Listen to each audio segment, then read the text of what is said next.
Sex issues like low male desire can damage a relationship, but many people sweep them under the rug since they can be uncomfortable and downright embarrassing to talk about. But that is not the case here at GMA Health. We've asked sex and relationship therapist Ian Kerner to shed some light on the issue of low male desire, and he joins me now with more. Ian, great to see you again. Good morning. Nice to be here. So why is low male desire something that people are very uncomfortable talking about? Well, you know, I think, and first of all, I think people are uncomfortable talking about sex ruts in general. And in this country right now, sex ruts are epidemic.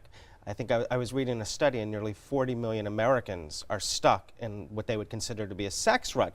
What's surprising, and what I've found in my own practice as a therapist and in talking to other therapists, is that sometimes more than half of the time, the mismatched libido, it's really on the guy's side, and it's the woman in the relationship who's saying, hey, I want to have more action here, and he's not into it. And this so goes against stereotype. We constantly, hear the stereotype of the marriage where the guy always is ready to get it on, and the wife has a headache, but that's not what you're seeing. No, not at all. I mean, I think it's a taboo. I mean, I think for a lot of guys who do suffer from low desire, or those mismatched libidos, it just doesn't get talked about as much because I think guys like to feel like they are virile and ready and able, but there's a lot of pressure on the male libido these days. And let's talk about some of those pressures and what's causing some of the low male sex drive. The first one that you point to is the economy. Yeah. How does that affect male sex drive? Yeah, you know, I think it must have something to do with men from an evolutionary perspective being sort of wired as providers.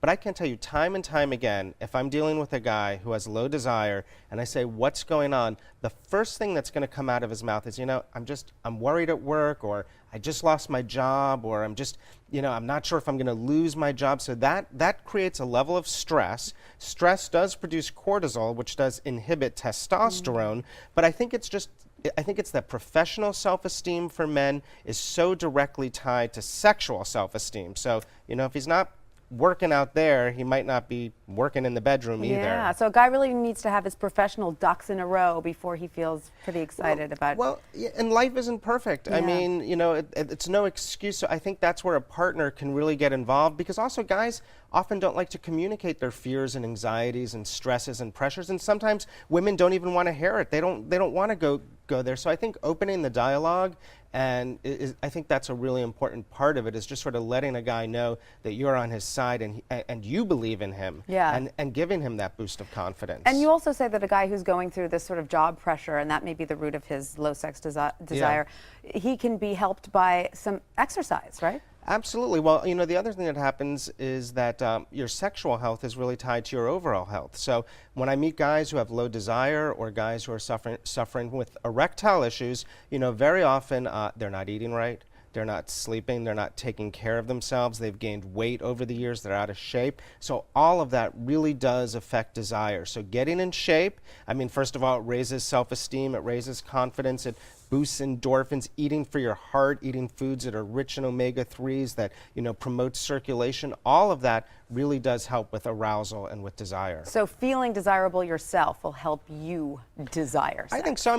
Don't you think? That's the number one thing I hear from women too. It's absolutely, it goes both ways, totally. Yeah, when you meet a new mom and a guy often does want to have sex, you'll sometimes hear her say, well, I just don't feel sexy. Right. And so as guys too, absolutely. Sometimes we just don't feel sexy. Now let's talk about medications, because medications obviously help a lot of people who are battling with depression, but they can also have some side effects in the bedroom that are not so happy. Yeah, I think we're an extremely sort of medicalized society right now. With antidepressants alone, tens of millions of Americans are on SSRIs like Prozac and Paxil. Those have substantial sexual side effects, deep sexual side effects. Not that they can't be worked around. You can talk to your doctor about a medication holiday. Might be able to balance it with something like Wellbutrin, but then there are other drugs as well, drugs that treat high cholesterol. They're even finding with statins for cholesterol, and as I said, high blood pressure, that medications really do damage the libido, and so we have to be conscious of that. And what about taking something like Viagra to counteract it? That won't work? Well, Viagra really helps with arousal, but it really doesn't help with desire. It can help a little bit in some some men, but much more likely a guy might be, his testosterone levels might be low. And so going on some sort of testosterone therapy may be better than going on Viagra. But if the problem is really desire, Viagra is not going to do the job. All right, so a guy who's on medication and finds that his desire is low should talk to his doctor about some Absolutely, some absolutely. options. And Okay. not just live with it. So many people just say, okay, That's I'm it. kind of giving up my sex life, I'm in a rut now, and Right. that's not an acceptable And choice. finally, before we run out of time, I want to talk about porn, because a lot of Yeah. people think it might help, but actually it doesn't. It doesn't help at all, because what happens is today porn is proliferating. It's so readily accessible, and especially as guys get older, their libido's naturally lower. So a lot of guys they have easy access to porn. Sometimes they're home, and so really they're kind of squandering their libidos. So rather than connect you to your partner, it just isolates you, right? I think so. I Ian, think it's thank a you problem. so much. And be sure to check out iankerner.com for more advice. And don't forget, you can follow ABC News Now on Facebook and Twitter. Just search ABC News Now.